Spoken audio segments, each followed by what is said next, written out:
this glorious city on Puget Sound in the Pacific Northwest, the city of Seattle. This afternoon, we fit the final piece into the puzzle of the 1987 Final Four as the Iowa Hawkeyes from the Big Ten take on the UNLV Runnin Rebels. The winner of this game will advance to meet Indiana in New Orleans in the semifinal game next week. They will join Syracuse, Providence, and Indiana in the Final Four.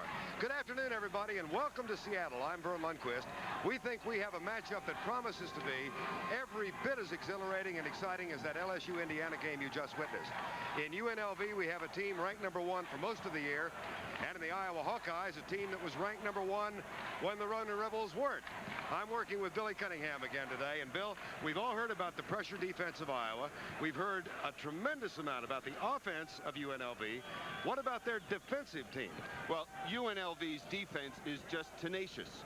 And when you talk to Gerry Tarkanian about his defense, you get that big smile and that pride factor. And you know one thing, he wants to use 94 feet of this basketball court with his defense. He has all 5 players playing that tenacious defense, and they have caused their opponents over 19 turnovers per game this year. Matter of fact, Dr. Tom Davis, the Iowa coach, said this is as quick a defensive unit, talking about UNLV, as he has ever seen in college basketball. Now, Iowa comes in averaging a lot of points per game, up in the 80s. They looked a little sluggish in their semifinal win here over Wyoming. Yeah, Verne, they did. They just weren't as sharp as they have been. And I think there's 2 key people that have to do the job for this ball club today. I think it's Roy Marple. He did not play well offensively against Oklahoma, and they're going to need him today. And they're going to need the leadership from Brad Lohaus. So it's Iowa against UNLV, and the winner goes to New Orleans. They have a long way to travel from Seattle down to the Gulf Coast.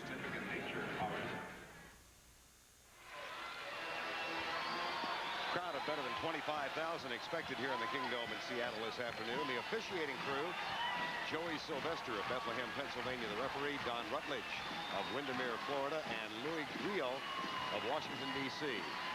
The umpires and the official, or the alternate rather, Willis McJunkin of Spokane. The only time the 2 teams met was back in '78. It was an 85-84 game.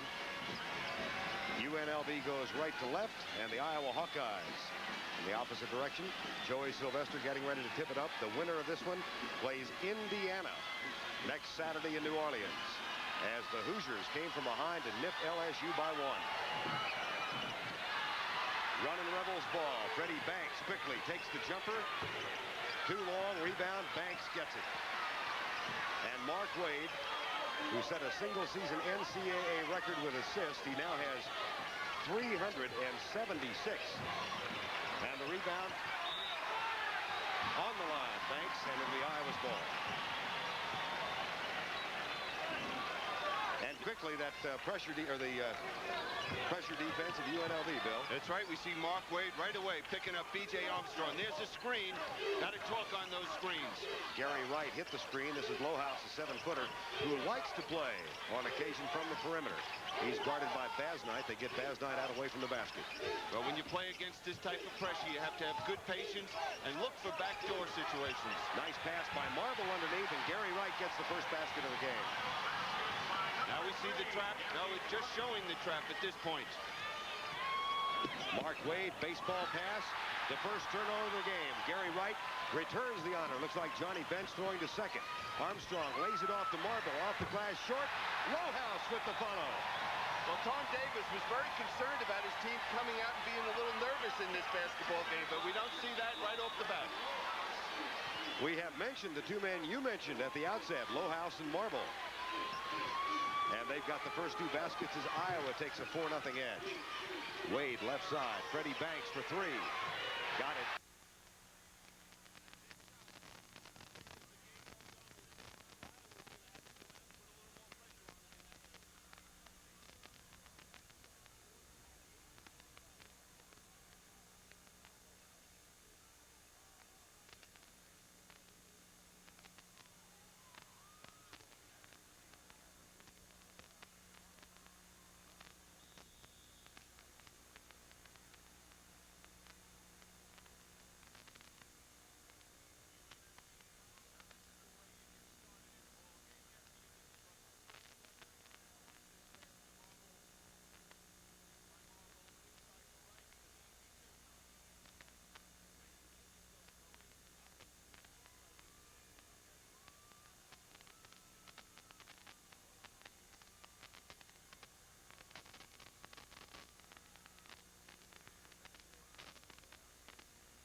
not because of a personality conflict. He just didn't adapt to Raveling style, and then he has blossomed his senior season.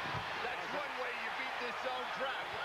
Boy, they got it in and up the court as quickly as anyone can get it up. You know, I bet you Coach Tarkanian in that locker room told his players to go at this very positively. And I would think he'd tell them is, hey, they're just playing right into our hands. If we just get it over the top, we're going to be out in our running game, just as we saw it here. You see any early signs of nerves yet, Bill? No, not yet.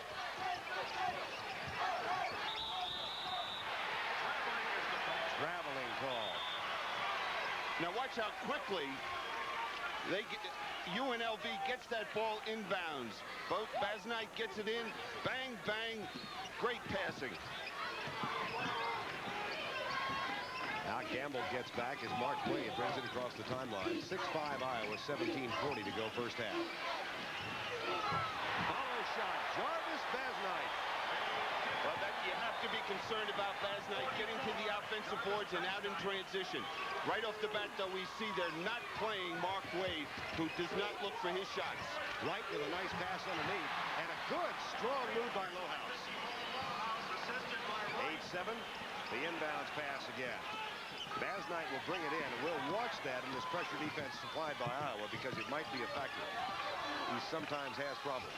Underneath, the lob pass. Gilliam misfires, and Kevin Gamble's on the run now. Hawkeyes bring it up. B.J. Armstrong, that's for 2. Well, after that shot he hit in the last ball game against Wyoming, he's got to feel awfully confident. Excuse me, Oklahoma. There's the steal by Iowa. Gamble gets it. 2 more. And it's a 12-7 Iowa lead. Understand we're having some audio problems. We're working on that. Hope to get them corrected shortly. 16:33 to go in the first half. A 12-7 Iowa lead. Reach-in foul. Gamble gets caught. Hawkeye foul charge to 35. Now Gamble's been the big playmaker of this ball club all year. We see this steal and pulling up for that little jump shot. It was Gamble, the hero of the win over Oklahoma, as we said, with a 3-pointer, 2 seconds left in overtime. From 3. Paddio doesn't get it. Foul underneath. Sends Tarkanian into agony. Well, Gerald Paddio has really been struggling from the field. In the last ball game, he was 2 for 9 and 1 for 7 from that 3-point area. And Coach Tarkanian is very concerned. And if he doesn't hit a shot or two, I wouldn't be surprised to see Gerry get in this ball game. Armstrong guarded by Mark Wade. Armstrong's doing an excellent job so far against that pressure, getting his team into their set offense. Basnight goes for the steal. Lohaus controls for Iowa, and Wright takes the jumper, gets it. 14-7. Well, that's something Wright's not known for. You expect him to be looking, driving to the hoop, and getting to the offensive boards. Hawkeyes are 6 of 8 from the field. Well, we see Gamble is just backing off into the lane area, ready to give the help inside on Gilliam. There's the lob to Gilliam. He gets the second effort to put back. UNLV field goal by 35. Armen, Gilliam. Brad Lohaus is an injury timeout. We'll look at Iowa underneath. Now, here's that pass inside. You see Kevin Gamble looking to come back and help it. Not quick enough. 2 changes for Iowa. Entering. Ed Horton comes into the lineup. Now, Lohaus had his eye scratched when he was elbowed by a teammate on Wednesday and had 10 stitches in his right eye. I don't know if that's the problem or if it's the left eye this time. But Ed Horton has taken his spot. Well, that'll be a big loss for this ball club if he's not able to get back into the game. Al Lorenzen also in for the Hawkeyes. B.J. Armstrong gets 2 more. 16-9. Now, that's a great strength of Armstrong, being able to push the ball the length of the court. Freddie Banks, too strong. Big rebound. Roy Marble, the sophomore, out of Flint, Michigan. Hawkeyes are 7 of 9 from the field, Bill. Well, so far they've been able to get into their set offense very easily. Their trapping defense has been effective for them. They're playing their kind of game. They caught Marble throwing an elbow. That's okay.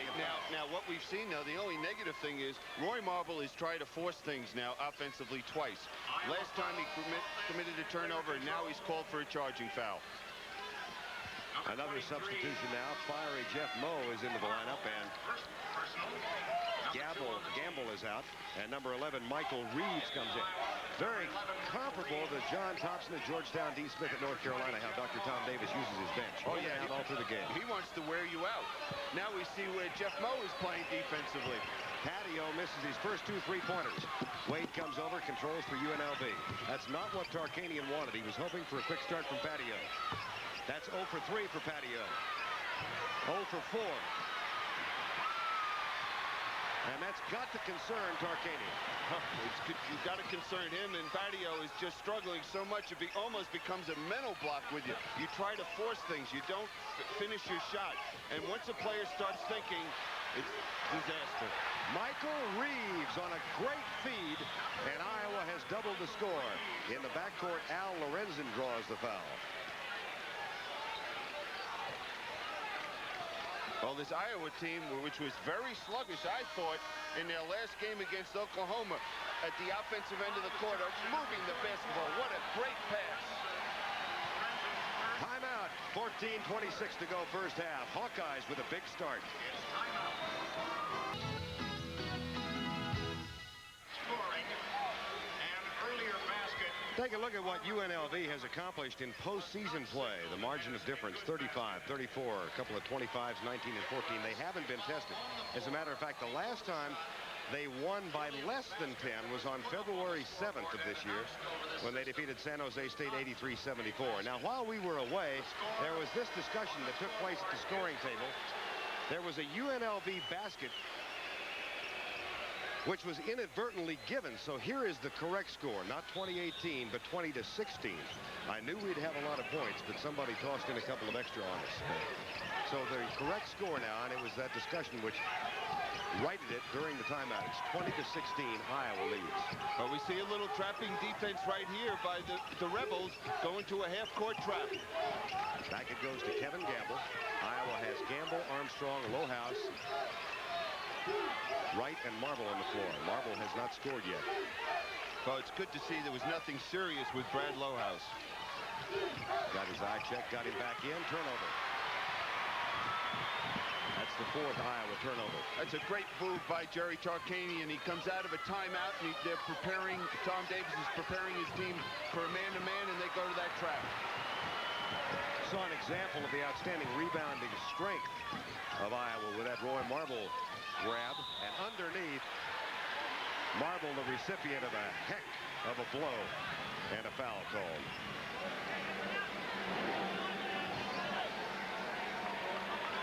That's Eldridge Hudson, who is in the game now, arguing the call, but there'd be no argument. All he did was grab him and try to throw him to the floor. Now watch this. He's just grabbing Marble, trying to throw him to the floor. No foul. Not at all. Reverse layup. Roy Marble.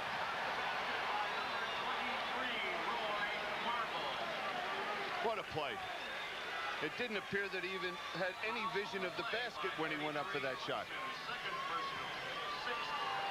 Just a sophomore out of Flint, Michigan. Marble has been averaging 15 points per game this year.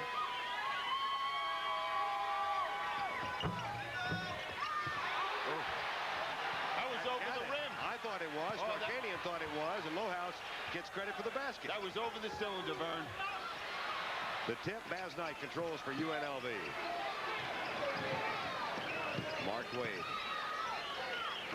Now Iowa's going to a zone. And the three-point basket again, this time from Gerry Graham, number 32. This is a UNLV team which for the year, coming into today's game, had shot three-pointers 716 times. 716. Wright. Rebound, Marble. Give you a little perspective, the Notre Dame team that Bill and I saw last week had 100 efforts for the season. Well, you see they're hurting so far the Rebels on the offensive boards. Cannot allow that to happen in a game like this. Not a good rebounding UNLV team. Maybe their biggest weakness. That was a strong move to the middle by Gamble. 26-19, 10-25. Winner of this game meets Indiana next Saturday on CBS in the Final Four. And Providence plays Syracuse and the other two members of the quartet. There's another three-pointer. Armen Gilliam. He's got 8. He had 38 and 13 rebounds in the win over Wyoming Friday night. Gamble. Foul on Graham. Good call. Graham ends up pushing off inside. Now watch this strong move to the basket. No help for Gilliam on that power move. Now watch Lohaus. This is something this team practices. Going baseline, and he beats his man to the baseline, is able to tip in that missed shot. 7 on the team. Roy Marble goes to the line. UNLV over the limit, shooting 1-1 on common. Largest lead of the game has been 9 by Iowa at 18-9. So far, the running Rebels have not been reacting and responding to each other as well as Gerry Tarkanian would like to see them defensively. They're not in sync. We saw in that replay when Gamble took it strong to the basket, someone has got to come back and give that defensive help. They're not reacting well at this point. Last foul was on Gerry Wright, his first. 16 fouls on Iowa, 7 on UNLV, so we'll shoot bonus free throws from now on through the half. David Willard's in there in the middle. 3 points. Scramble, and Wade comes up for it. David Willard, number 40 for UNLV. It appears UNLV's approach to this game is you shoot the ball, and Armen, you go get it. He just did. He has that ability. He's so big and wide. When he gets in there, he makes that space for himself. Gilliam, excuse me, Bill. But he gets to the offensive boards before the shot is taken. How about the bounce pass from Gerry Wright? How about the bounce pass? Well, it's the bounce pass, but I would be very upset if I'm Gerry Tarkanian. Number one, he wants to look to overplay defensively. Then we'll see that. There was an overplay. He just lost his man. Lack of communication there with David Willard. And he goes for the basket, but you see no one reacted to each other defensively there. And for Gerry Tarkanian's team to be effective in the half-court bases with their man-to-man defense, they have to respond to each other.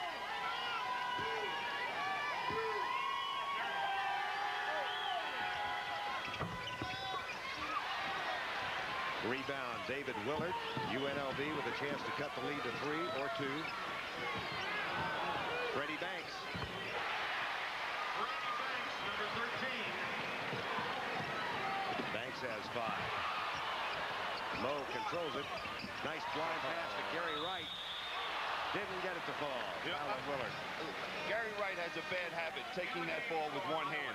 When you're in the position he was on the baseline, right near the basket, you want to take it with 2 hands and power it to the basket. Looking to draw the foul, number 1, but a chance to get that 3-point play. When you go up with the one hand, your chances are very slim. And Wright doesn't want to be at the free throw line. He's hitting only 50% for the year.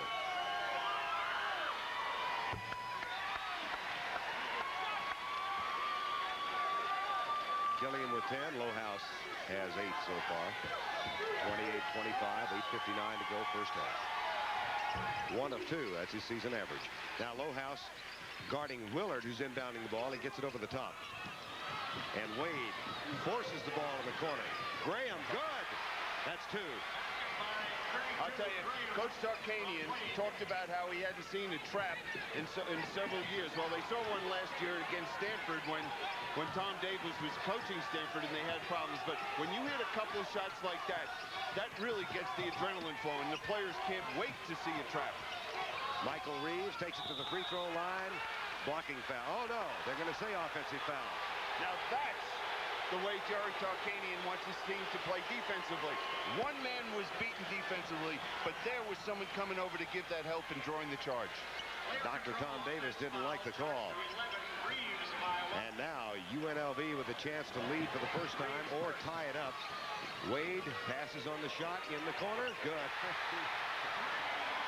Three-pointer. Well, Gary Graham better get a piece of chalk and make an X over there because he's hit 2 from the same spot. 30-29, UNLV back on top. Having overcome a 9-point deficit. Marble hit by Wade, knocked out of bounds.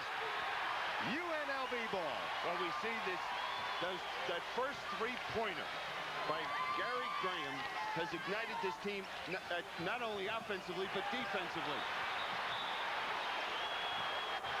Stepped on the line. Jeff Moe stepped on the line after making the steal. Number 35, Gamble. Already in this game, UNLV has equaled the number of three-pointers they had Friday night. They've made 4. Now watch what they're looking to do. They like to get the ball into Gilliam, and then he's looking to swing it directly without putting it on the floor right to Mark Wade. Now, what happened was David Willard, after a violation, cannot take a step. He has to, just like on the court in play, you have a pivot foot, you can fake or do something. You cannot move both feet. That's the third UNLV turnover. 29-30, and another foul. This one on David Willard, number 40. Well, he's coming out right now. Basnight will come back in. Jarvis, Basnight. You know, the problem with a game like this, coaching, is you can't wait. Too many mistakes. You got to get somebody in there because today is the biggest game for these teams. You know, whoever wins this game, they've had a phenomenal year. Both teams will have a great year just getting to the final 16. But this is it, to get that chance to go to New Orleans. Well, one doesn't want to put a monetary tag on it either, but it's worth $1 million to the athletic program of the school. Ooh. And in these economic hard times, that is beneficial, I'll promise you. Lohaus has tied it up. You know, Gerry Tarkanian told the press yesterday, he said, they asked him if he was going to New Orleans. He said, yeah, I'm going to New Orleans, but I just hope the team comes with me. Freddie Banks underneath with Gerry Wright, and Wright picks up the foul. That's his second. Despite all the fouls, we have no one with 3 so far. Number 3, Gerry Wright. Bakers doesn't have 2. We're live at the Kingdome in Seattle, where just about what we expected has taken place. Run and gun offense. 31-30 the score right now. So far, this game has been like a prize fight. You know, one team hits the other one, goes for a little spurt, bang, here comes the other team coming out in the second round and doing the same thing. No team has been able to get a hold and control the tempo of this game. Freddie Banks back at the line to shoot the second free throw of the game for UNLV. They are not a bad free throw shooting team, 71% overall. And he gets 1 out of 2. Tied once again just under the 8-minute mark. Verne, Lundquist, Bill Cunningham here from the Kingdome in Seattle. Michael Reeves across the timeline. All the way in, up and over. Oh, he had to really time that shot as Gilliam was there, and now Reeves gets the turnover. Gamble over Basnight and is fouled. Just a strong move inside by Gamble. Kevin Gamble going strong to the middle for that shot.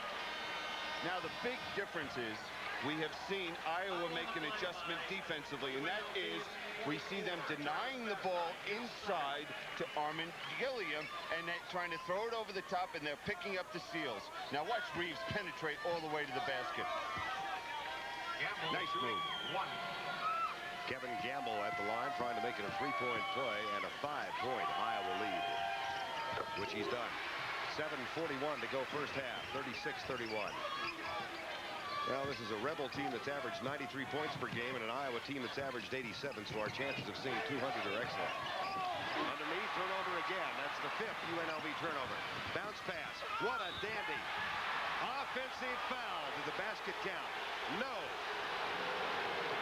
How's that for taking a charge for Freddie Banks? You got to be a man in there. This is the type of game you have to do anything necessary to help your team win. You know, that is such a difficult call for an official. You know, we were sitting right here, Verne, and had a great angle. I couldn't tell if the ball was released before the contact or after. Mark Wade, Freddie Banks along the baseline. He sneaks his way in. Marble is fouled as he gets the rebound by Jarvis Basnight. That's the first player with 3 fouls. And Tark wants to talk to Mark Wade. Nevada, Las Vegas foul by 44 Jarvis Basnight. You know, as you mentioned about, we very easily could see a high-scoring game. UNLV this year has scored over 100 points 12 times, and Iowa has done the same thing 6 times this year. For UNLV, 33, Eldridge Hudson. Basnight out, Eldridge Hudson, number 33. He of the knee problems for UNLV is in the lineup. Had such a promising, or was such a promising player when he came to UNLV. High school legend in Southern California, but has had knee problems throughout. Free throw, no good. You know he's not going to waste time with that. Shot is up by Freddie Banks. No, Gary Graham, and here comes Iowa. Reeves back to Lohaus for three. Wade, it's a 2-on-3. Oh, if you've got respiratory problems and can't breathe, this is not the place to be. Oh, boy. Graham, that's for two. Marble for Iowa, 36-31, 6:38 to go in the first half. Now, you would have to think this is favoring Iowa, this up and down pace, this quick, because they do use 10 players. They had 10 players averaging in double figures minutes played this year. Reach in foul, Mark Wade. UNLV foul. You know, Mark Wade looking for the steal, but you got to play defense with your feet. You know, there's Lohaus, 7 foot, out on the court. Mark Wade, look, what, 6 feet tall? At least he's listed at 6 feet tall. Reaching in, picking up a cheap foul. He's got to be aware of the situation. That is that they're in a penalty situation. Don't give up something easy. That's too strong. And the rebound brought down by Hudson of the Runnin Rebels, 36-31. Hasn't been a good free throw shooting first half for Iowa. Underneath, Armstrong dives for it. It went off Freddie Banks. It'll be Iowa's fault. Right now, the Runnin Rebels are forcing things that are not there offensively, and this Iowa team is reacting so well to the ball. Al Lorenzen, number 44, back into the lineup for the Hawkeyes. 23, Gerald Paddio. And Gerald Paddio comes back in for UNLV.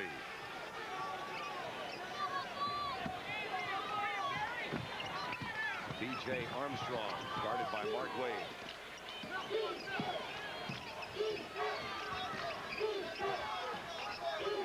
Gerry Wright.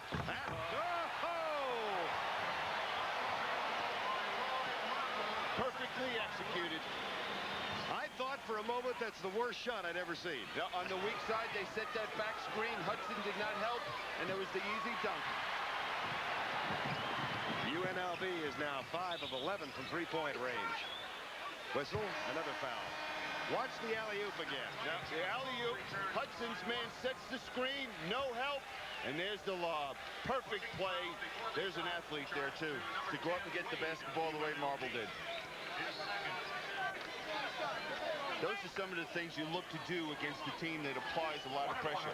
You have to look for the back doors, the lobs, things of that like that. What that eventually will do, if you have success, it loosens up the defense, and now you're able to run the things you'd like to run at the offensive end of the court.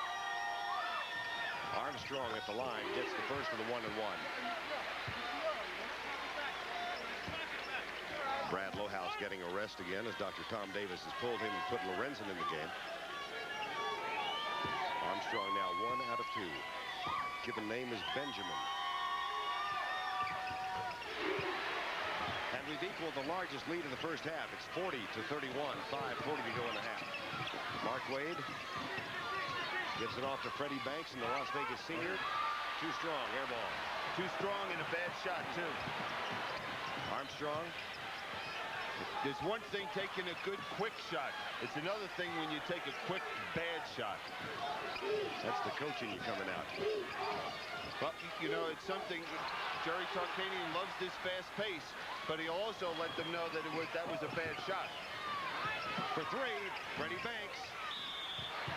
Over the top, Hudson gets the foul for UNLV. That's his third in the first half. So Basnight and Hudson both with three, and there's the towel. It finally came out. We're going to give you a look at halftime at the ritual which surrounds the towel. And a man who plays an important role for UNLV, who hasn't gotten a lot of publicity, named Paul Biafor. That's coming up. Paul Biafor. You'll hear about it. 40-31, 5:09 to go. Give me a hint. He played about as much basketball as I did. Ooh. Did he get cut in the 10th grade, That's too? the same deal. That's the thing Michael Jordan and I have in common, you know. And that's it. That's exactly.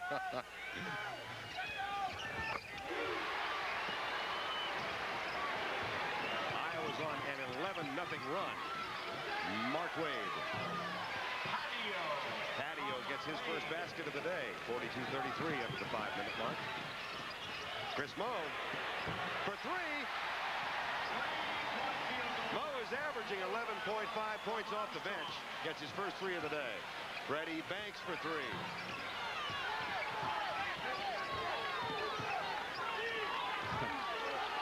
Well, why not? Try the triple again.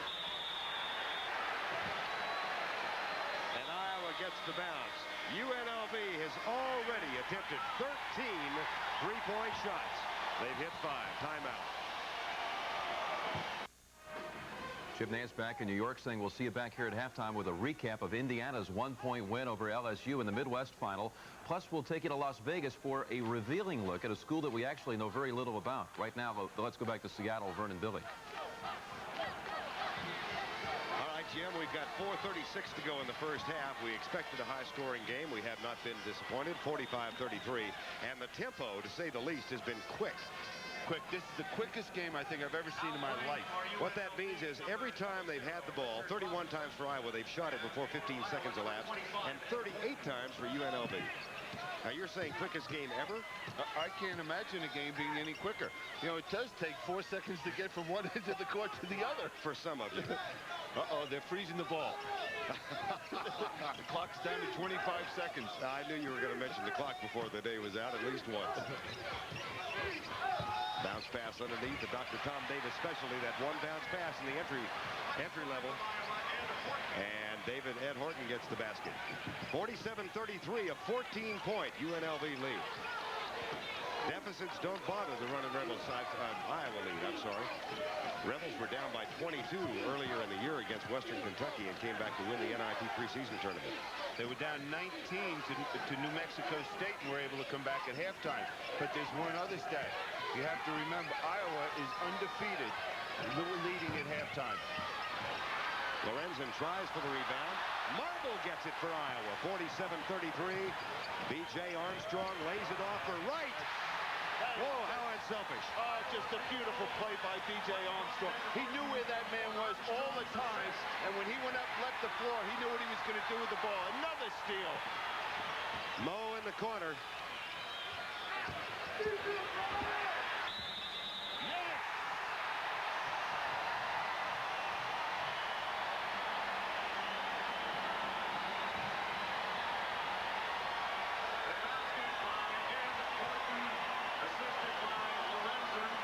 Horton score. Now you see it, now you don't. Watch the basket prior to that one in the pass from B.J. Armstrong. Look at Horton on your right, getting out on the break. B.J. Armstrong knew where he was all the time, and a nice play. Horton got the basket. UNLV has called timeout. They've got 2 left. And they trail 51-33.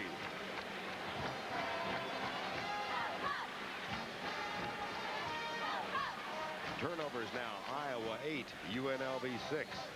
But Iowa's converted 14 points out of those 8 turnovers. That's the big stat. Now the thing is, Gerry Tarkanian did not want to call a timeout now with 3 minutes to play, but he was forced to. He's got to regroup his team. Make sure that they don't lose their confidence at this point, because when you're down 18 points with 3 minutes to play, you've got to stop the bleeding at some point. They would like to go, Coach Tarkanian, get his team in there, 15 and under. He surely has the confidence that his ball club can come back and win. Already in the game, UNLV 4 of 15. They've put it up 15 times. They will not stop. Look at the graphic from Friday night when they put up 23 three-pointers and hit only 4. And I guess it's just the nature of the beast, so to speak. That has been their reason for success all year, and they probably won't come out of that, Bill. Oh, they won't change their style, but he's just got to make sure that they handle the basketball a little better as a team. They're throwing the ball around like it's a hot potato from one side of the court to the other, trying to force things that aren't there. Now, the thing is, they've shot 41% from the three-point area all season long, so they won't change in that regard. But they just have to get a little more under control with the basketball. Dr. Tom Davis of Iowa is in his first year, having replaced George Raveling. Raveling, of course, went to USC, and Dr. Tom came from Stanford. He is trying to become only the second coach that we know of to lead a team to the Final Four in his first year at a school. Larry Brown did it his first year at UCLA in 1980, and Ed Jucker did it in Cincinnati in 1961. They went all the way and won it all. So that is what Dr. Tom Davis is trying to accomplish this afternoon. Well, Ed Horton almost missed the floor on that foul shot. 3:09 to go first half. Let's check the lineups. Jeff Moe is in there, number 20, with Marble, Lohaus, Michael Reeves, and Horton for Iowa. Freddie Banks, short. That's the 16th three-pointer. Armen Gilliam, and he gets 2 and calms things down. You know, at some point they have to look a little more inside to Armen Gilliam, because the only way he's getting the basketball at the offensive end of the court is on the offensive glass. And Horton, 2 more. Horton's a man who started the first 24 games of the year, then gave way to Gerry Wright. Traveling call. And that's the 7th UNLV turnover. Well, that's what we're talking about, forcing something that's not there. It's fine. You know, even that point, Gary Graham, if he pulled up for the three-point shot, it would have been a good shot. But trying to power it inside 1 against 2, no chance. Lohaus. Whoops. That was a bullet he threw over. It's a good thing that Gamble didn't get a hand on it. Broken finger. 53-35. Mark Wade. Now, there was a case where Graham was looking for that three-point shot. He should have just pulled up and shot the two-pointer. Moe goes out to get the rebound. And there was a foul on the long rebound. UNLV foul. Gary Graham is the 3rd player for the Runnin Rebels to pick up his 3rd foul. I am amazed by what we've seen the last 10 minutes. You know what? Well, right there you see the field goal percentage. And they've had, for the most part, Iowa has just shot very good shots. They've moved the ball well. They've won turnovers. They've gotten the easy baskets. But I am surprised to see the score what it is. You know, I'm not surprised that there's 53 points on the board by Iowa. I'm just surprised that we haven't seen UNLV more effective offensively. Jeff Moe gets the bounce in the first free throw. 20 of 26 for the field, from the field for Iowa. Horton with a rebound, goes up for 2 more. Good block. Richard Robinson is gone. Nice pass by Banks. And Paddio gets the layup. Richard Robinson has come in now for UNLV. So the Runnin Rebels have Wade, Robinson, Banks, Gilliam, and Paddio.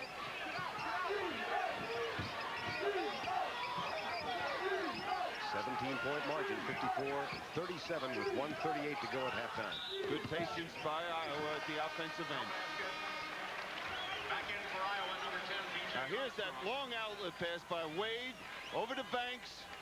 Outstanding offensive play there, making that bounce pass. That is so tough to bounce a pass that far across the court and have a player be able to get control of it.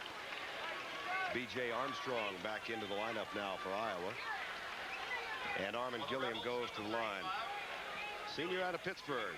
Transfer from Independence Junior College.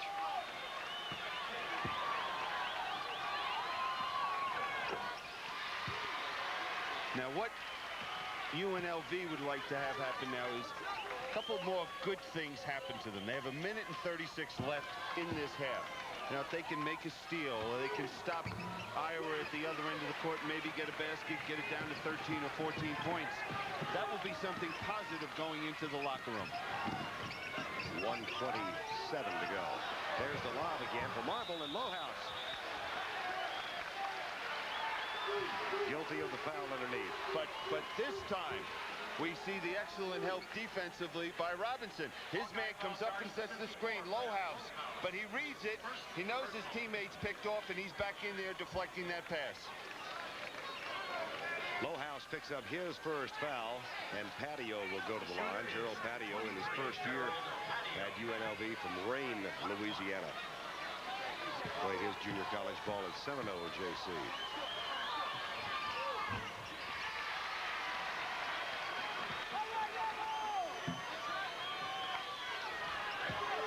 Let's Let's see if they pick him up full court, put some pressure on them.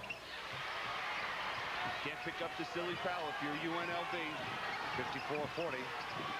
18-point lead has been cut by 4. Half-court trap.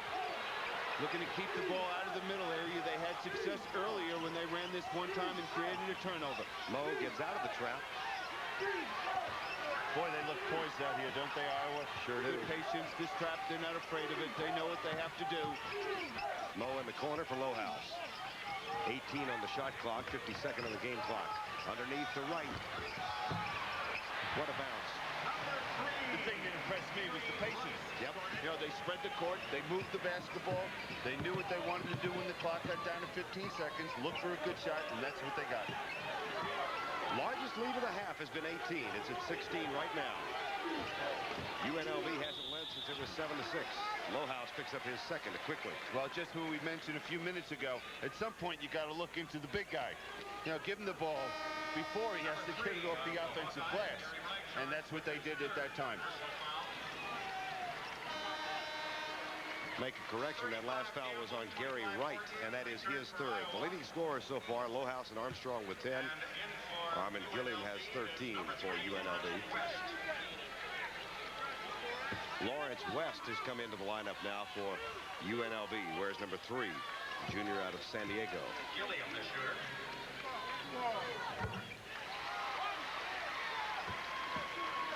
Well, I'm sure Iowa will look to take that last shot. They'll probably look to shoot a Verne with about 5 seconds left on the clock, just to make sure that UNLV does not get a possession and have a chance to score at the other end. Eldridge Hudson back into the lineup for UNLV for the final 33 seconds of the half. And the reason for this is Coach Tarkanian does not want those players to pick up a cheap foul here in the last 33 seconds of this half. Gamble back to Armstrong. Guess what? Picked up the cheap foul. That's a tough position. Coming off the bench, sitting over there for 19 and a half minutes, and you come in trying to do something positive. But what happened is West came running at Armstrong, wasn't under control. Armstrong read it and was able to pick up the cheap foul. Having picked up the foul, West goes to the bench. David Willard back in, number 40. And Armstrong is at the line.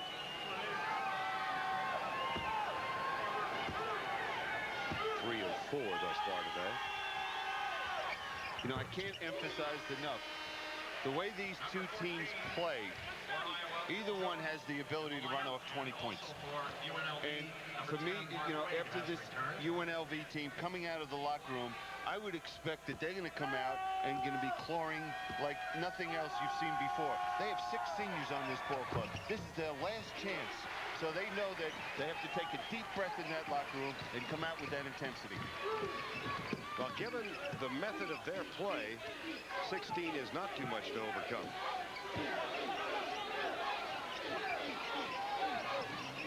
Gilliam doesn't get it. Another rebound for Iowa. Iowa has already shot 23 free throws. And as the buzzer sounds, Marble tries for 3. Well, it's a heck of a spurt for Iowa. That's the end of the first half with a score of 58-42. CBS Sports coverage of the NCAA Basketball Championship continues after this message and a word from your local... Iowa leads UNLV 58-42. You know, yesterday, the day belonged to the Big East. Today, at least to this point, it's belonged to the Big Ten. James, everyone knows the UNLV plays a fast-paced ball game, but their interior defense, someone should put up a wake-up call in for those guys. People talk about the UNLV defense. It's strong on the perimeter, but not on the inside, and Iowa's just ramming it down their throats. This nice pass from Gerry Wright to Roy Marble, indicative of the unselfishness on the part of Iowa. Good eye communication between those two players made it happen. All right, people are wondering, can UNLV come from behind 6 times during the season? The Running Rebels have trailed. They've won all 6 ball games, including 20 down to Western Kentucky in the NIT final, winning that game and trailing New Mexico State by 19 on the road and coming back and winning that game as well. Now, the winner of this contest goes on to play Indiana, champions today in the Midwest final, 77-76. Hoosiers coming back from 12 down with 13 minutes to go to beat the 10th-seeded Tigers, who put up quite a fight today. Here's some of the action. LSU making the steal. And up goes to Anthony Wilson for the jam. Basnight was hit with a tee in the first half of this ball game. Almost got hit with a second one. I got a little bit excited because I didn't know whether it was a 3-second violation or a foul. The guy made no indication. I thought it was extremely poor officiating. Hoosiers on the comeback, Joe Hillman. This was a key bucket. The hoop and a foul. Cut at the 4, and now we'll pick it up trailing 1. Thomas got Vargas in the air and was short, but Callaway comes in the offensive rebound. Timeout, LSU. It ain't over till it's over. And as Brent and Billy call it, this was LSU's chance to win the game. Inside, Nikita Wilson at the buzzer. Indiana wins it. The Hoosiers go to the Final Four. This is what you play for, and these 2 hours have been the most fun I've ever been into, and we're very optimistic, and it's great. It's a great feeling. It's a great feeling, all right, and it's a feeling that Basnight will be experiencing for the 4th time in his career, James. But he may not want to see Iowa down the road. Iowa's the only team that's ever scored 100 points on a Basnight coached team, and Iowa did it this year, 101, so look out. Yeah. In recent NCAA tournaments, there's been a tendency to regard UNLV as what they call in Vegas as a lounge act. But this year, Gerry Tarkanian has become a headliner at the tournament. Still apart from his basketball team, we know little about that school, so we dispatched our Gary Paul Gates to the desert for a look at the quiet campus in the shadow of the neon strip.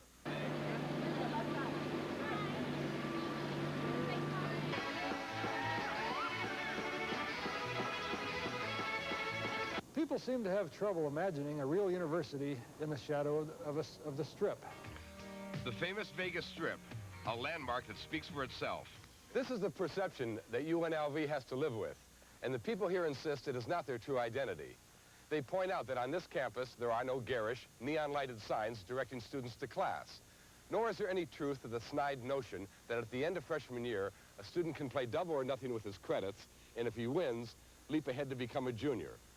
That is the kind of image that UNLV is striving to overcome. In classical music, in theater and ballet, UNLV is taking the cultural high road, and they want the rest of us to know that. A lot of our part-time instructors, for example, are trained classical musicians who play for a living on the Strip. I must confess, I have a problem with Las Vegas as a center of the arts. It was once said about something that it had as much appeal as an Ibsen festival in Las Vegas. Now, isn't that the perception? I'll tell you a convention we're having this summer that sounds about as esoteric as an Ibsen's festival. We have the International Double Reed Society. And in an effort to enhance its academic reputation, the school has a $1 million endowment for scholarships to valedictorians from high schools throughout Nevada.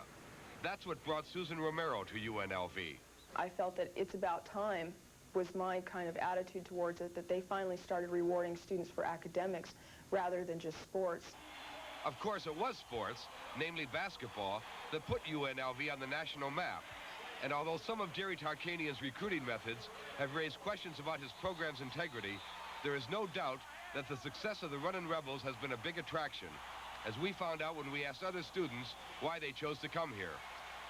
Well, it's the #1 hotel school in the country, just like the #1 basketball team in the country. Well, I like this school. It's getting a good reputation. The hotel management school here. Ah, yes, the hotel management school.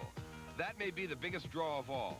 UNLV's hotel and restaurant school ranks among the best in the country, and here the Las Vegas Strip offers the students a real-life laboratory.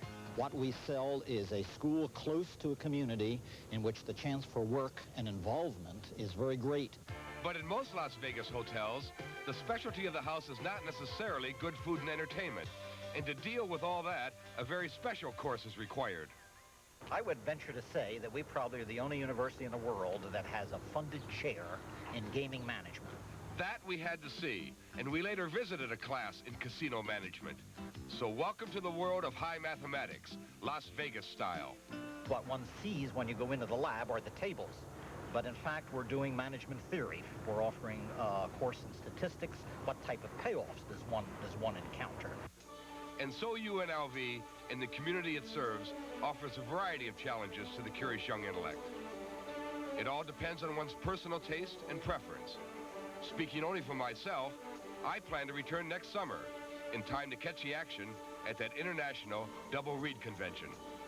For CBS Sports, I'm Gary Paul Gates.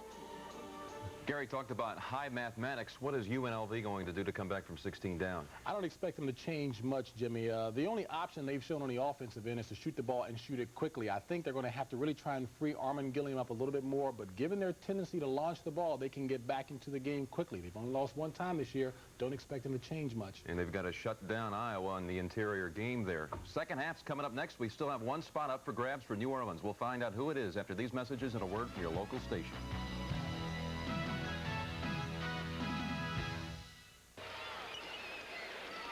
The Iowa Hawkeyes lead UNLV, have shocked UNLV, it might be said, 58-42 as we get set for the second half here at the Kingdome in Seattle. There is Gerry Tarkanian now in his 14th year as head coach at UNLV. That towel has become almost as famous as Gerry. John Thompson has a towel. Bill Frieder has a towel. But there's no towel treated with quite the reverence of Gerry Tarkanian's towel. This is Paul Biafori. An hour before game time as he folds the towel very carefully into 16ths.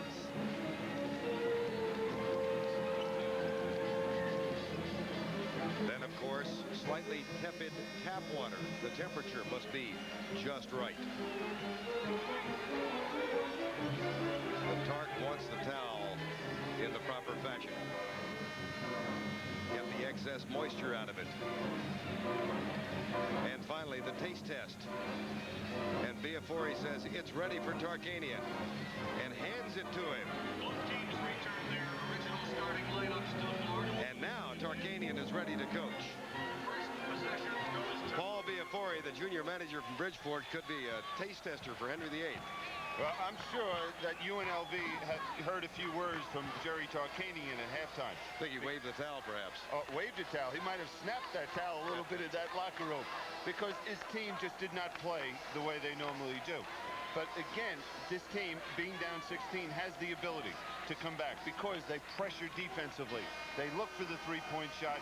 I think one thing they have to do is get the ball inside a little bit more to their man, Armen Gilliam. In the first half, Iowa 73%. UNLV only 38%. They were 4 of 17 from three-point range. Free throws, the Hawkeyes went to the line 23 times. The UNLV's 8. They scored 15, and they lead by 16. Leading scorers, Gilliam with 15 and Armstrong with 12 for the Hawkeyes. And the rebounding edge not as pronounced as we might have thought, 21-18. Iowa has the lead. And Iowa will inbound now, 7-foot Brad Lohaus. UNLV is 6-0 when trailing at the half. They've only lost one game, of course, and that was to Oklahoma. They were tied in that game 48-all. They were down earlier to New Mexico State by 19 at halftime and came back to win. We're underway, 1958, before we determine which of these two teams joins Indiana, Providence, and Syracuse in New Orleans. Gerry Wright, air ball. Marble saves it off the underside of the basket. Right off the bat, we see UNLV do something they haven't done in the last 7 minutes of this basketball game, come out denying that first pass. Wade takes the shot. Lohaus with the rebound. Quickly up to B.J. Armstrong. Loose ball controlled by Armstrong, and alertly he gets it back to Lohaus. Set the lineups now. Armstrong joined by Lohaus, Gerry Wright, Kevin Gamble, and Roy Marble for Iowa. And for UNLV, Basnight and Banks join Armen Gilliam, Mark Wade, and Gerald Paddio. So the starting quintets for both teams are on the court now. Right now, defensively, UNLV is switching on everything. When the screens are set on the baseline, they're looking to step out and switch. 5 seconds left on the 45-second clock. First time we've had to mention it today. The shot too strong. Rebound. Runnin' Rebels. One thing Iowa's got to keep playing their game, and that's shooting the ball a little quicker. Armen Gilliam gets the first basket of the second half.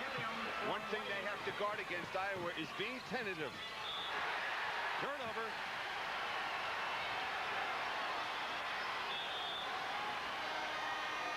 Substitution quickly. Dr. Tom Davis goes to his bench and brings Ed Horton in to settle down Gerry Wright.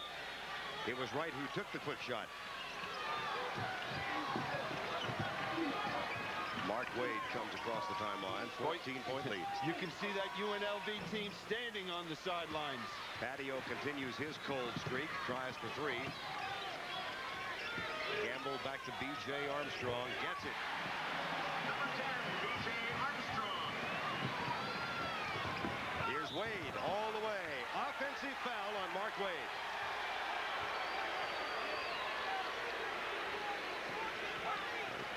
That's his third. Now we see the defense back. B.J. Armstrong back there has that position. Mark Wade was determined to take it to the hole. Man-for-man pressure applied by UNLV. They've now, oh boy. Lohaus took the charge. Mark Wade hurt his shoulder. UNLV foul, charge to. And the foul is on Mark Wade. That's his fourth. As Lohaus stood and took the pick. Now watch this. Now this is Basnight's fault, not letting his teammate Wade know that screen was there. He has to be up close to his man so he can communicate. And that's the fourth foul now on Mark Wade, and that really hurts this UNLV team. Wade, the all-time assist leader in NCAA basketball, had 5 in the first half, goes to the bench with 4 fouls. Plays taken by Gerry Graham, who's playing with 3.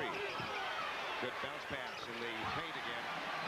And the shot is up and good. Gamble assisted by Horton. Gamble gets the basket. Well, Gerry Tarkanian said Mark Wade is the heart and soul of our ball club. Here's Banks, hits the three-pointer. He's got to get on a roll.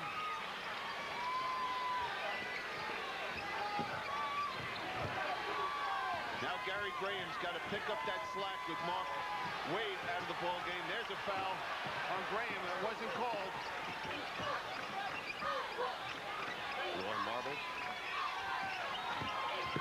Screen from Horton goes on the baseline, out of bounds to be inbounded by Iowa.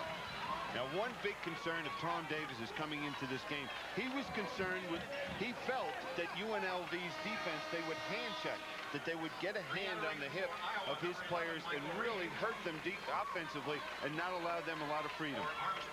UNLV in serious foul trouble. Wade with 4, Basnight, Graham, and Hudson with 3. Michael Reeves is in, Armstrong is out. That shot short, foul called.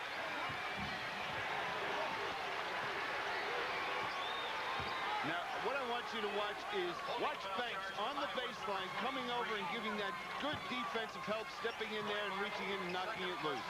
First on the team this half. Team foul, number 1 on Iowa. Here's Graham, puts up the short jumper, and it's short. Rebound into the arms of Ed Horton. So after Graham hit those 2 3-pointers in the first half, he's become tentative. He's short on that jump shot. He was trying to aim it instead of shoot the basketball.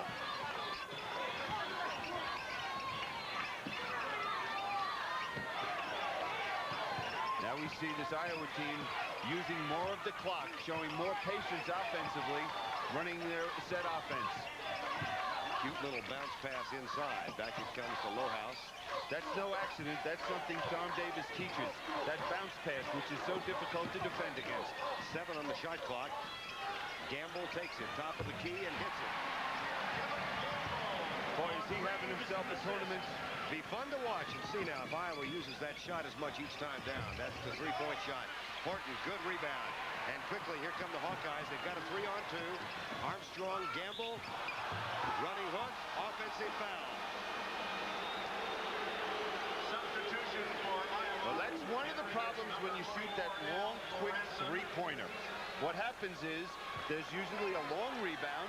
Your offensive men are not in good position to get to the offensive boards or get back defensively. And we saw that time there was a 3-on-2, nearly a 4-on-2 fast break. Jeff Moe comes into the lineup for the Hawkeyes, number 20. Michael Reeves is also in there.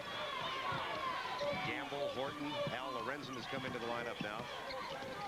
So the second unit for the most part, with the exception of Kevin Gamble in for Iowa. Pass underneath, jumper taken, good. Armen Gilliam gets 2 more. Yep. 19. And the thing is now we don't see Iowa coming back and double teaming on Armen Gilliam, so you have to look inside to the big guy. Safely across the timeline, a 15-point Iowa lead, 64-49. Horton, they'll come back and reload. Excellent patience offensively. They give Lorenzen a look-see down to the baseline. Traveling. That's 13 turnovers for Iowa in the game. rebounds, a 4-point edge for Iowa. They are among the nation's leaders in rebounding margin, almost 13 per game. Good pressure defensively by the Hawkeyes. 64-49, 15-25 to go in the game. The winner here in Seattle meets Indiana in New Orleans next Saturday afternoon. Now Iowa's back into their 1-2-2 zone. What they'll do on the wings, they'll extend it a little bit in the direction of Banks. Concerned with that three-point shot. Paddio for three. Finally got one. He probably said, thank the Lord, I never thought I'd score one of those. Gerald Paddio cuts the margin to 12. Underneath the Gamble, offensive foul. Two big plays by Gerald Paddio.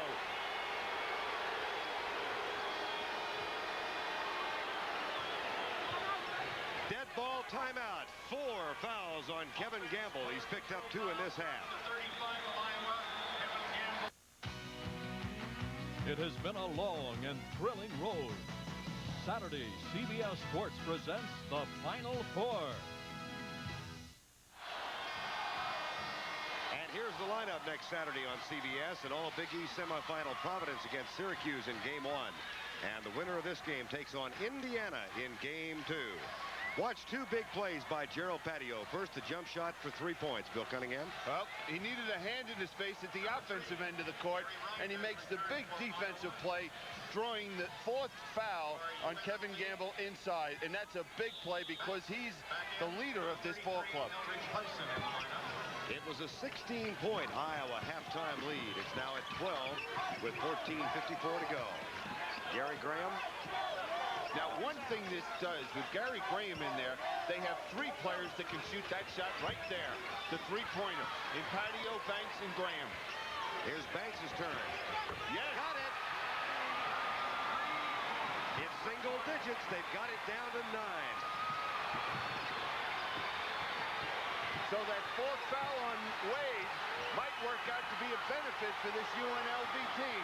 Because he's not a shooter. That's right, and now they have the shooter. Look at the defense. The crowd is in the game now, too. Jeff Moe, number 20. Back to Armstrong, says calm down. Nice presence on the court by B.J. Armstrong. Yeah, I just wonder if they're just using a little too much patience. You love to see a team patient, but the rhythm that they were in the first half was just outstanding. There's Marble, free underneath. He took one too many.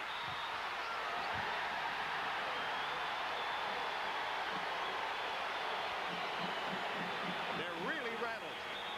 That's why you might see a timeout very quickly by Tom Davis and not allow this to get any closer.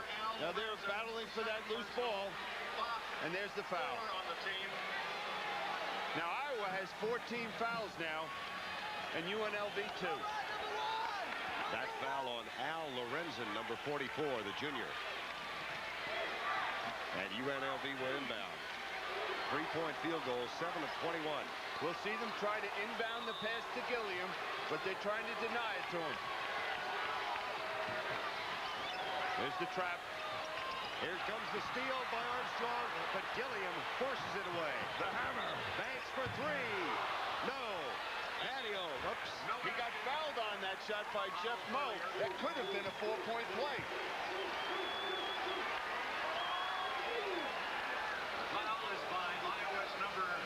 Now this is where leadership is a factor. And right now, the 2 leaders of this Iowa ball club are on the bench. That's Brad Lohaus right there in your screen, and Kevin Gamble sitting right next to him. So I would think that the one guy that's got to do this for this ball club is B.J. Armstrong. Well, here comes Lohaus back in the ball game.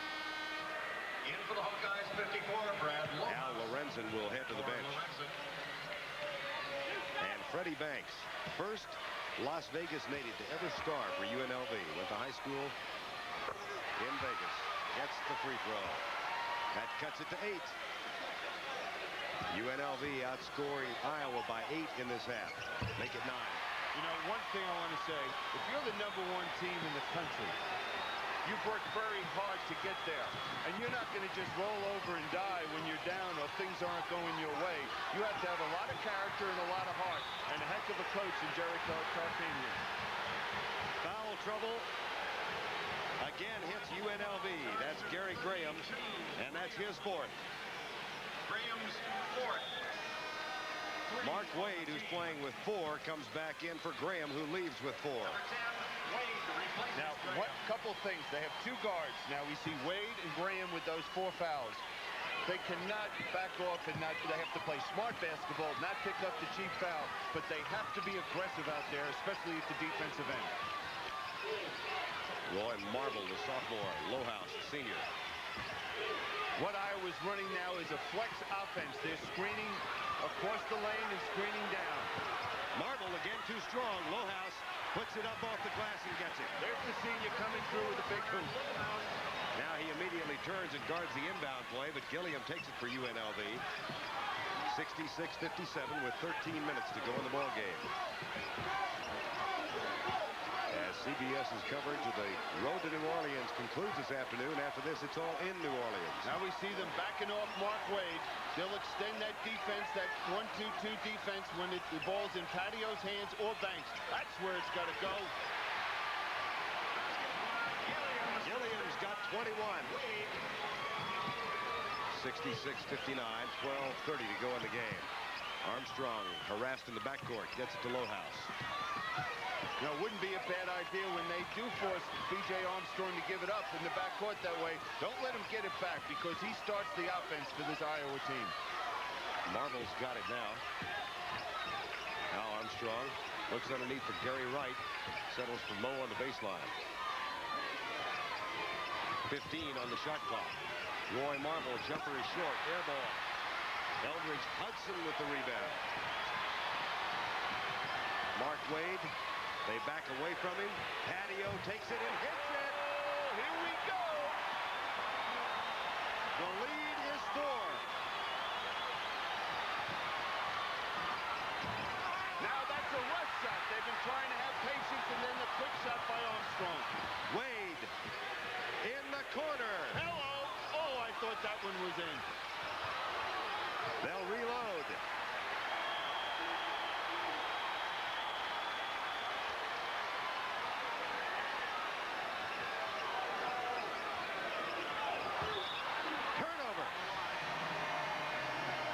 That's a killer. When you have things really on a roll and then commit a careless turnover like that. Wonder where she bought that hair. 66-62, 11-20. I don't think she's from Iowa. Foul trouble. Graham and Wade with 4. Gamble has 4. Wright and Moe 3 for Iowa. Basnight and Hudson with 3 for the Hawkeyes. Lob pass, Lohaus. Good defensive play by the Rebels.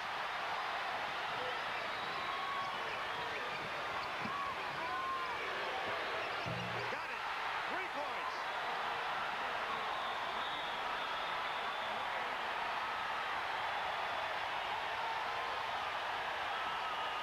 Timeout, Iowa.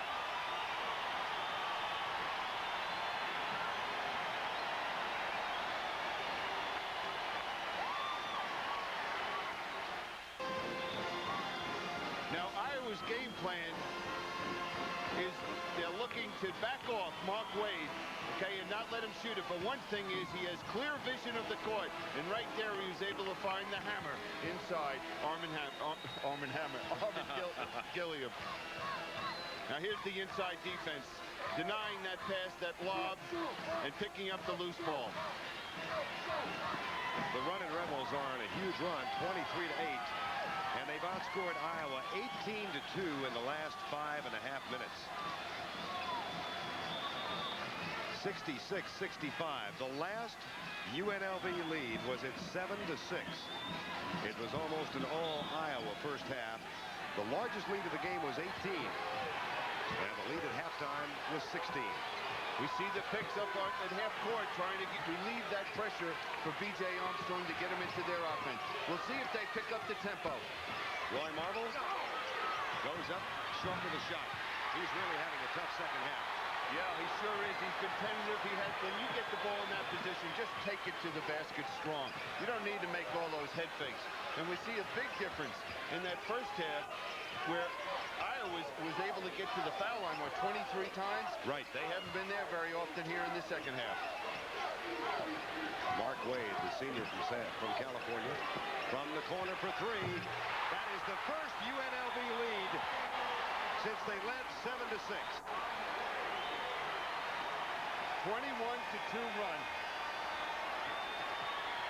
Substitution for Iowa. Kevin Gamble with 4 fouls. Replaces Bill Jones.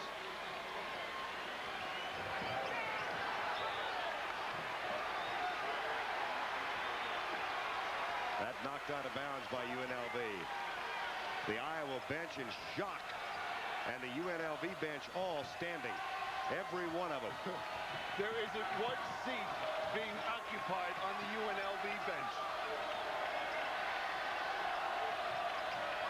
A 21-2 Iowa run, or rather UNLV run, since the 16-minute mark. Underneath, Marble tried the one pump too many. And there's the hammer just blocking that shot. He did not go for the fake. He waited for Marble to commit himself offensively. From the corner for 3. Rebound, Gerry Wright of the Hawkeyes. 68-66, UNLV lead. If you don't think this game is a head game, more than physical, the example is Paddio looking for that three-pointer now instead of trying to avoid the three-pointer. Now watch this defense looking to deny the inbounds pass. That's just great hustle right there defensively. Lohaus gets it out to Mo. Gamble in the corner. Guarded by Gerald Paddio. Someone's got to step forward for this Iowa team to get him back. Mo short with a shot. Baseball pass. Paddio. Offensive foul. Basket will not count. Good call by the official.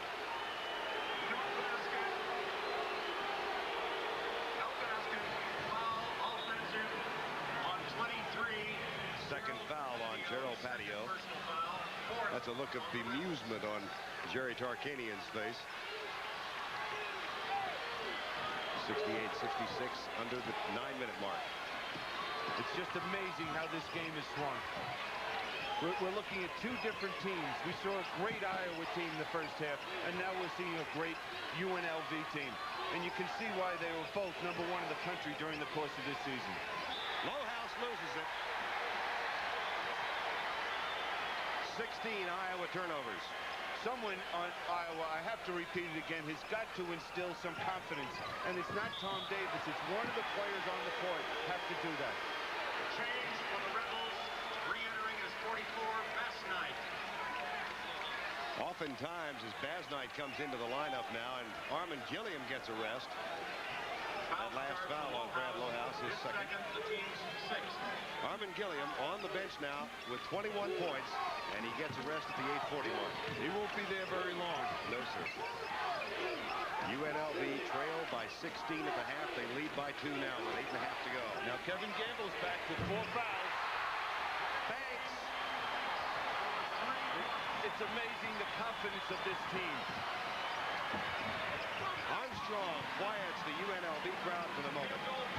That was a big hoop for them, but the thing that's so impressive about UNLV is their confidence. You know, you would think that you'd come out in the second half and start thinking a little bit about that three-point shot. Be a little tentative. But these guys are just firing away. They've been playing all year this way, and they're going to keep doing it. Rebound doesn't go. Look at the aggressiveness by the Rebels. Well, they're just the quicker team. They're just reacting to the ball. Iowa is standing. They can't get themselves up on their toes defensively. Underneath, pass from Wade. Basnight controls off the glass and in. Basnight with the basket. 73-68. Largest Rebel lead of the game and only their second lead of the game. Iowa wants a timeout. They have 2 remaining. The Rebels have roared into a 5-point lead.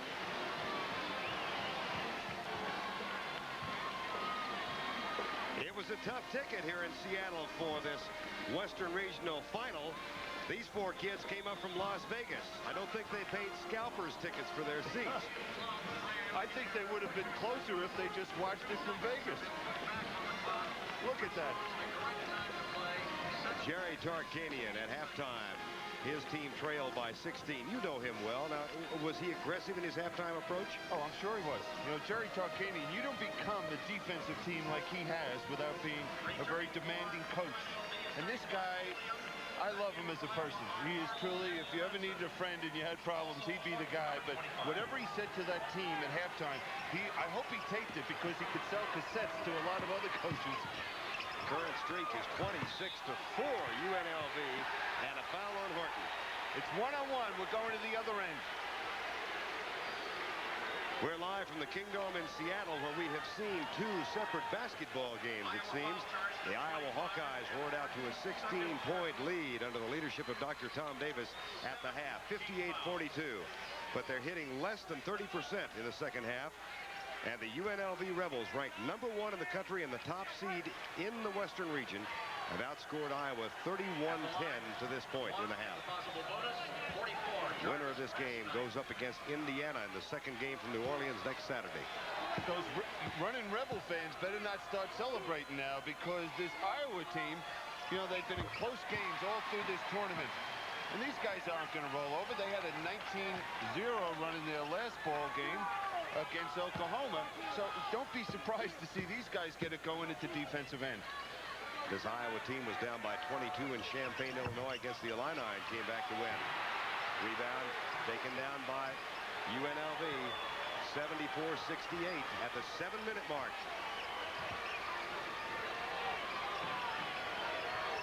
This Armen Gilliam is truly an impressive basketball player.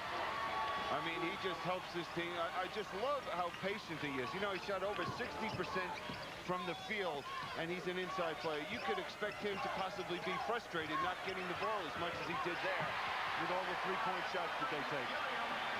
He's got 23 in the game today. That equals his season average at 38 in the semifinal win the other night. Ed Horton, number 25, Roy Marble. Boy, the shots are not falling for Marble in this half. Hawkeyes number 3, Gerry, Wright. Now watch Gilliam seal off and have that great position where the defensive man's top side. He just turns and goes up for that jump shot. Paddio, third personal. 5 on the team.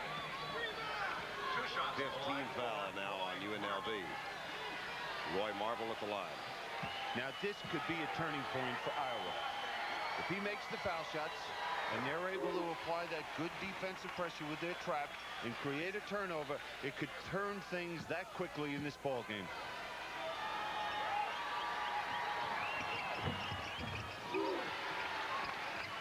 That cuts the lead to 6. In the backcourt, UNLV quickly across the timeline. Freddie banks. Lorenzen rebound. Here come the Hawkeyes on the run. Kevin Gamble. Rebound taken down by Paddio. That's still a good shot Kevin Gamble had. He's got to look for that shot. Now the thing is, now UNLV cannot become passive at the offensive end of the court. They have to keep playing their game. Look inside to the big guy. If they have the good three-pointer, go up and shoot it. We have a lot of time in this game.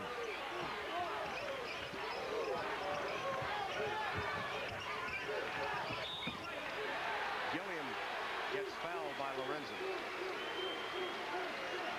And Gilliam's a pretty good foul shooter, shooting 73% from the foul line. That alone has been such a drastic differences in halves, Billy. 23 times to the foul line for Iowa in the first half, only 8 for UNLV.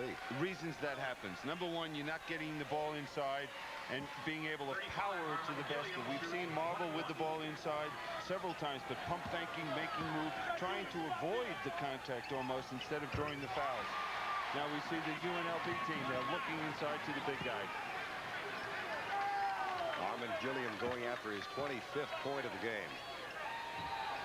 And it's an 8-point Rebel lead. 5:40 to go in the game.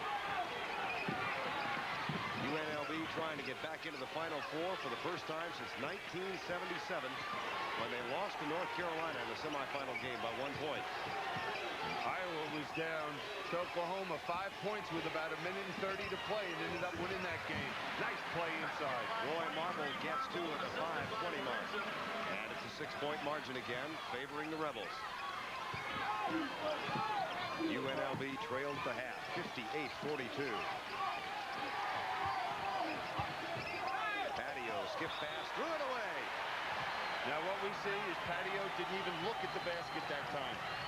They're trying to milk the clock. You cannot, when you have the good shot, you still got to look for it. Timeouts, 2 for each team. UNLV 7 fouls, Iowa with 5.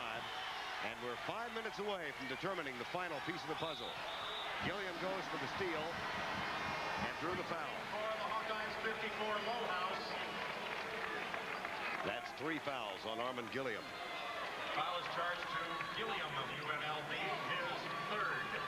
This is not a big UNLV team.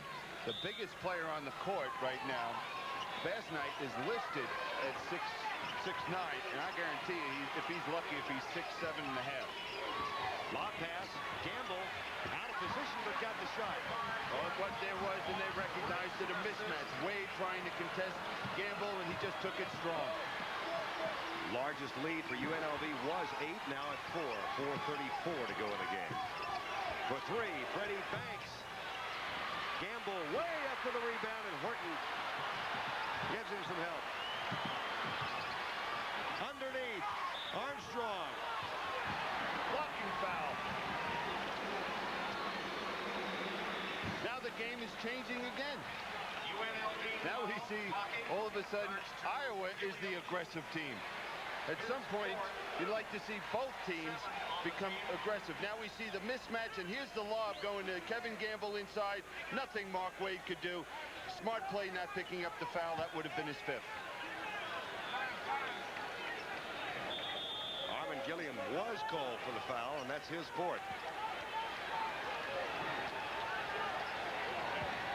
Time has been called. We've got 4:20 to go in the ball game. Is made by the officials that Superdome in New Orleans will be the site of this year's NCAA championship, and CBS will be there to cover it for you. The road to New Orleans and the final team to arrive in New Orleans, or to earn the right to play there, being determined here in Seattle in the Kingdome before a crowd of 22,900 this afternoon. Already one semifinal and all Big East encounter as Providence will take on Syracuse in the first game next Saturday afternoon. And Indiana earned the right to take on the winner of this game with a 1-point victory earlier this afternoon over LSU. 4:21 to go in this game, and Roy Marble at the line.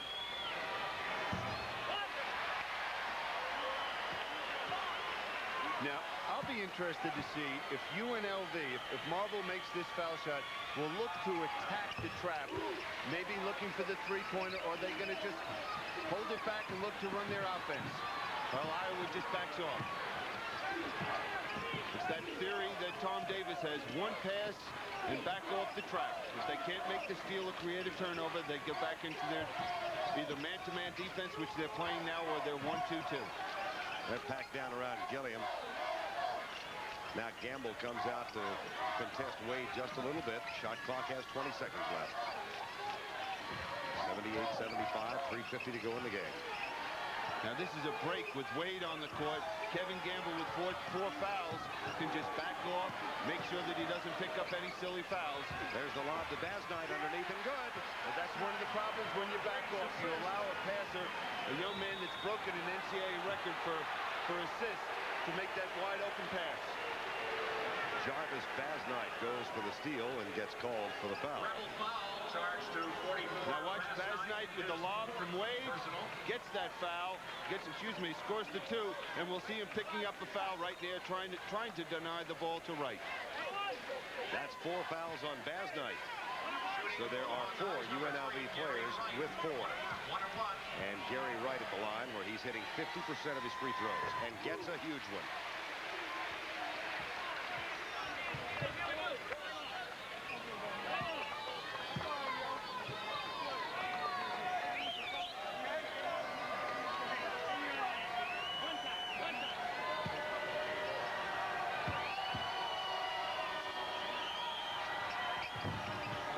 Lead is 4, 80-76, UNLV. Number 1 team in the country, ranked and seeded first in the West.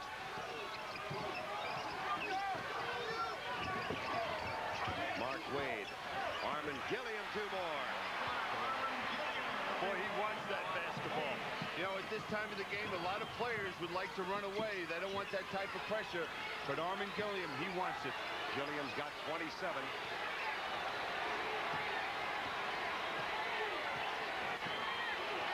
And even 3 minutes between one of these teams and a date with Indiana in New Orleans. Surprising Iowa just holding the ball out here. They've got to get themselves into something offensively. At this point, this is helping this UNLV team. Armstrong short with a 3-point shot, and Mark Wade with the rebound. For a couple reasons. We have several UNLV players with 4 fouls. They're not being aggressive, standing on the perimeter. I didn't understand that series.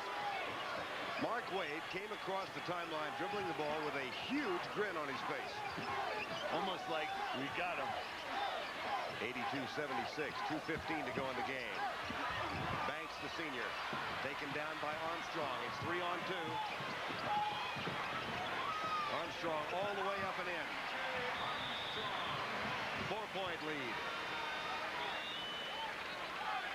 Entering for Iowa, 25 Ed Horton. For the Rebels, 32 Gerry Graham.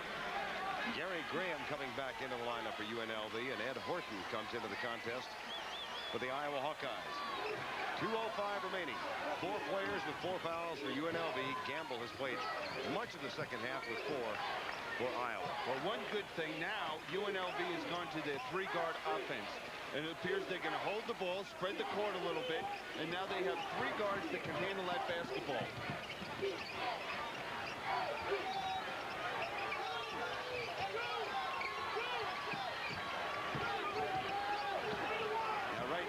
See the problem that Iowa has putting any pressure. Oh, what a steal. That was Lohaus with the steal. Marble has it taken away. Look at the expression on Wade after he took it. He's just having a ball out there, smiling, laughing. Mark Wade started his collegiate career at Oklahoma. Didn't get to play much. Transferred to El Camino Junior College. And now in his last season at UNLV, and 68 seconds. Now 65. Yeah. Well, they did take that foul. That's not the man you want to foul, an 80% foul shooter. Fearless Freddie Banks. Now here's the steal. Look at this. Completely extends his body to make that steal. Foul is charged to Iowa's number 10. Now watch the position. Marble turns, and before he can do anything, Wade just picks his pocket. And look at Wade grin. Iowa has called timeout. They've got 1 left, and we have 1:03 remaining. 3 times in the last 4 years, the Western Regional Champion has gone on to win the NCAA title. Jimmy Valvano's Miracle team in '83. John Thompson's Georgetown team in '84. Rolly Massimino's Villanova team won the '85 championship. And last year it was Denny Crum's Louisville team, which rolled out of the West and into the NCAA championship in Dallas. Will it be the Iowa Hawkeyes or will it be the UNLV Runnin' Rebels? UNLV with only 1 defeat for the season. Earlier this year, as we said, overcame a 19-point deficit, but New Mexico State is not quite the caliber of Iowa. This time they overcame a 16-point deficit at halftime, and they lead by 4 right now. Make it still 4. Armstrong pushes it up. Lohaus. Need a quick basket. Mo is not in the game. He's the most prolific 3-point shooter. Armstrong can't put it up with 3. Gamble won the game the other night with a 3-pointer. We see UNLV in a little zone right now, trying to make sure that they shoot it from the perimeter and don't get it inside. Gamble finally takes the 3-point shot. Well, that theory worked, at least for Iowa. 82-81.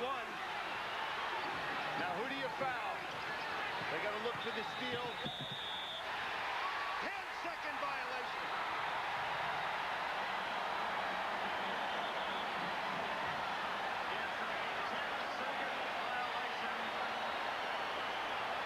Rebels did not get the ball over the center line in 10 seconds.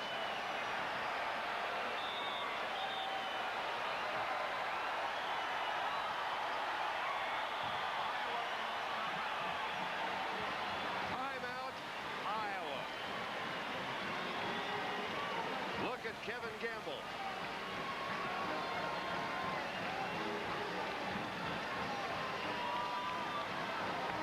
How do you explain that? Well, poor communication. And you know, sometimes when you're looking to hold the ball, you know that the other you're in a situation, if you can hold the ball and not take a shot and there isn't a foul, that you win the ball game. And I think what happened right there is that Graham was not aware of not even thinking about that 10-second violation, instead of getting it over that midcourt line and then looking to hold the ball. After we wrap things up here on CBS Sports on a Sunday afternoon, coming up tonight, 60 Minutes, followed by Murder, She Wrote, starring Angela Lansbury, and the CBS Sunday movie Deadly Care, starring Cheryl Ladd, in a drama based on fact concerning a critical care nurse whose life spirals downward when she begins to abuse drugs and alcohol. That's coming up tonight on CBS. 22 seconds separate one of these two teams from a berth in the Final Four. And the Iowa Hawkeyes have the ball. The emotional ups and downs for both coaches today. And the thing is, both of these guys have been able to keep their teams in this basketball game. And I think that's such a great compliment for both of them, because we saw in the first half, UNLV just could have folded their tent up and gone home. Now we see Tom Davis had the ability to regroup this ball club and have them in a position where they can win this ball game with 22 seconds left to play. If you're Tom Davis, who do you want taking that last shot? I'd have to go to Gamble. I'd try to get him the basketball, but it might be a situation where I might not have a choice. And we know that B.J. Armstrong hit that big three-pointer in the last ball game against Iowa. I wouldn't be afraid of him shooting the basketball, or I'd want to go to one of my seniors.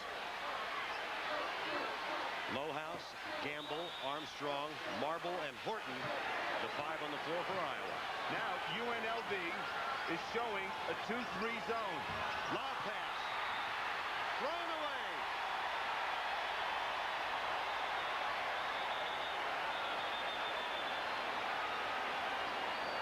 They tried to get it to Lohaus. Las Vegas calls timeout. UNLV calls timeout. Both teams have used all of their timeouts.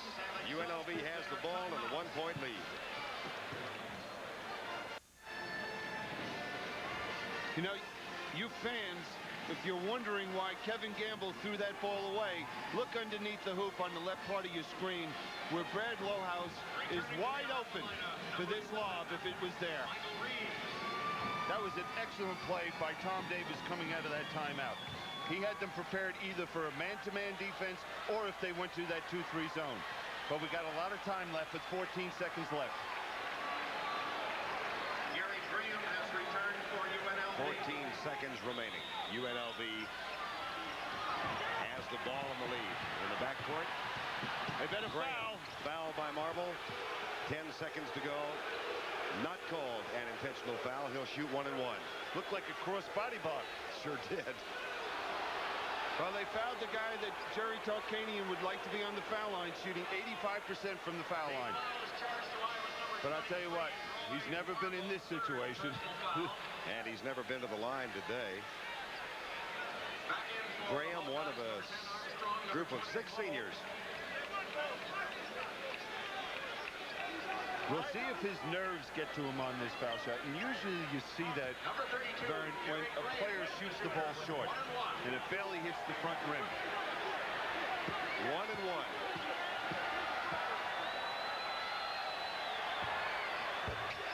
All net.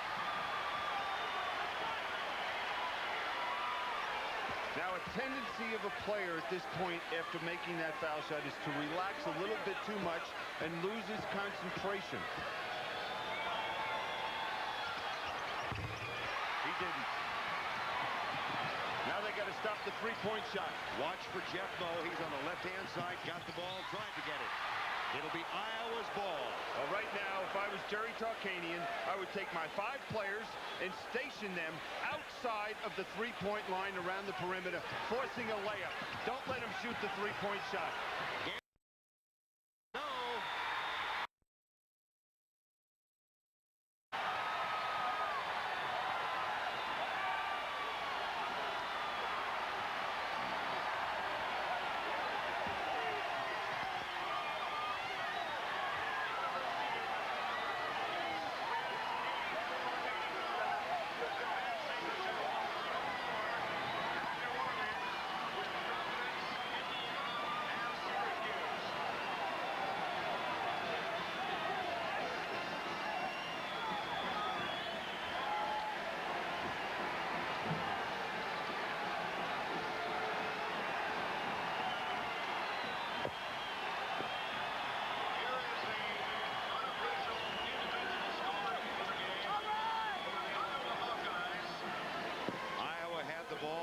seconds to go, and Gamble had to take a very difficult shot. And he's the one that made the big one against Oklahoma. There's the reaction. Gerry Tarkanian has been coaching for 26 years in junior college and college, and this was his 700th career victory. Let's go to Jim Nance in New York. All right, Verne, and UNLV going back to the Final Four exactly 10 years after being there in 1977. The Chevy MVPs, B.J. Armstrong for Iowa and Armen Gilliam for UNLV. Here are the four teams heading to New Orleans: Providence, Syracuse, UNLV, and Indiana. UNLV and Indiana, #1 seeds advancing today. 7th straight year that precisely two #1 teams advance on. Let's go to Brent and Billy in Cincinnati for their thoughts. So the stage is set, and Billy Packer, my question to you is, can the Final Four be as exciting as the regional finals we've had the last 2 days? I would hope not.